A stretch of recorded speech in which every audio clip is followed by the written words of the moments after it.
ರಾವಣನ ನರ್ಮದಾ ನದಿಯಲ್ಲಿ ಜಲಕ್ರೀಡೆ ಆಡಕ್ ಹೋದಾಗ ಇವನ್ ಸಹಸ್ರ ಬಾಹು ಅರ್ಜುನ ಅಂತ, ಅಂದ್ರೆ 10,000 ಕೈಗಳಿರುತ್ತಲ್ಲ, ಕಾರ್ತಿವೀರ್ಯ ಅರ್ಜುನ ಇವನು ಅಲ್ಲಿ ಜಲಕ್ರೀಡೆ ಆಡ್ತಿರ್ತಾನೆ.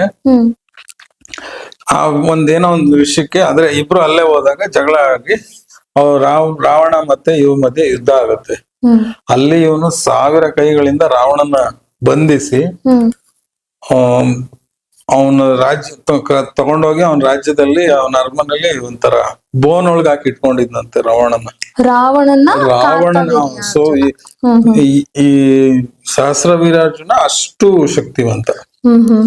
ಕಾಲಕ್ರಮೇಣ ಅವನು ಒಂದ್ ಸ್ವಲ್ಪ ಅಧರ್ಮಿ ಆಗ್ಬಿಡ್ತಾನೆ. ಅಷ್ಟೊಂದು ಶಕ್ತಿ ಎಲ್ಲ ಬಂದ ಕಾರಣ. ಇನ್ನೊಂದ್ ಕೆಲವು ಕಥೆಯಲ್ಲಿ ಯಾವಾಗ ಆಕ್ಚುಲಿ ರಾವಣನ ಆಮೇಲೆ ಅವ್ರ ತಾತ ಪುಲಸ್ತ್ಯರು ಬಂದು ಬಿಡಿಸ್ತಾರೆ, ಇವನನ್ನ ಕೇಳ್ಕೊಂಡು ಬಿಡು ಅಂತ ಹೇಳಿ.